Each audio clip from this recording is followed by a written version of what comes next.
The footballer who forced his government to feed hungry children. Fight for your black friend! Defend your black colleague! And the young student who got her community active and fighting for their rights. We'll show you what qualities these young leaders showed in fighting for something they believe in.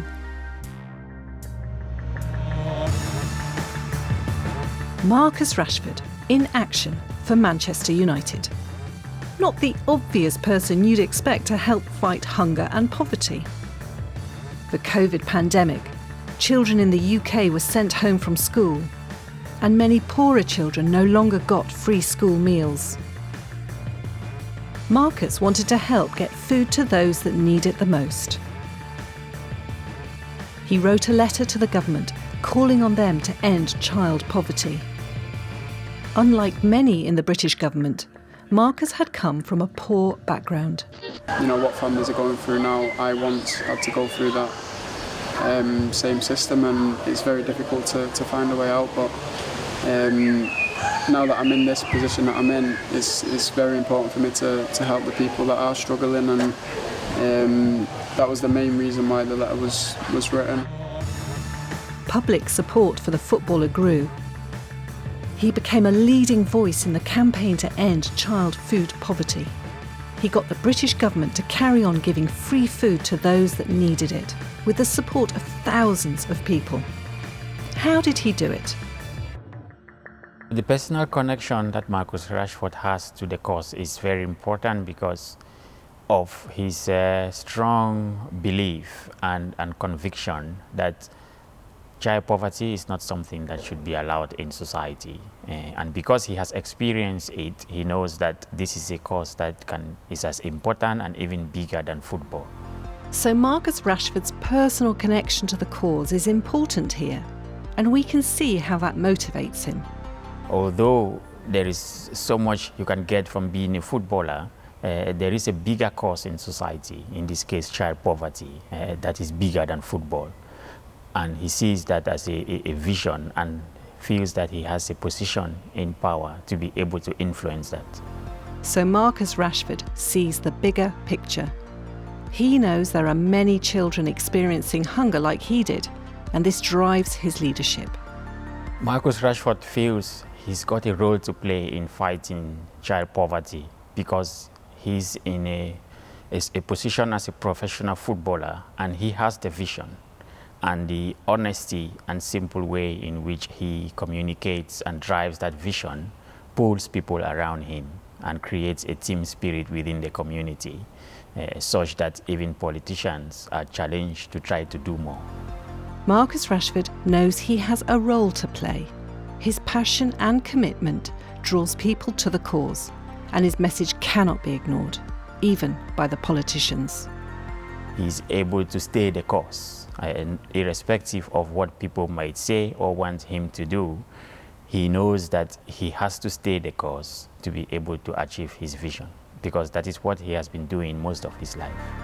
So resilience and persistence are important character traits here and enable you to stand firm in the face of criticism. But what if you aren't a high-profile footballer? The killing of George Floyd, a black man, at the hands of a white police officer was caught on video and led to massive protests around the world. Bonnie Adelie, a student from the UK, decided to join the growing movement. Fight for your black friend! Defend your black colleague! Bonnie organised a protest in her hometown.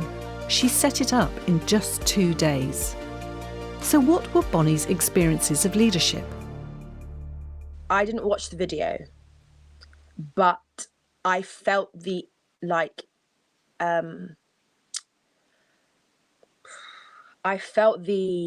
effects of that.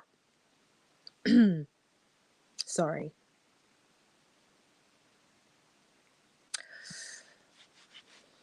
I felt the effects of that immediately, because just hearing about it is enough to shake somebody, I think. Bonnie Adelie, as a black woman, had been personally affected by the killing and wanted to respond. I tried to make sure that this protest is not linked to any political party, any local agenda, nothing. This is about Black people having a space to grieve. And if you are a self-proclaimed ally and you want to support, then you have a space to come and support. Bonnie knew others felt the same way as her and wanted to give them an opportunity to come together. She also knew she was putting herself at risk. As somebody in charge, you take full accountability for everything that happens. And knowing that, you have to be ready for things to go wrong, things to not go your way, for people to hurl abuse at you. Like, I think knowing that before you decide to take something on is really, really important, because self-awareness should let you know whether or not you can hold that. Bonnie took a risk and accepted personal responsibility for the event, knowing it might not go well. This makes her a believable leader. She also thinks it's important to not forget the issue you are fighting for. Honour the people that you've come to serve, because I think it's about leading and taking charge, sure, but it's also about serving.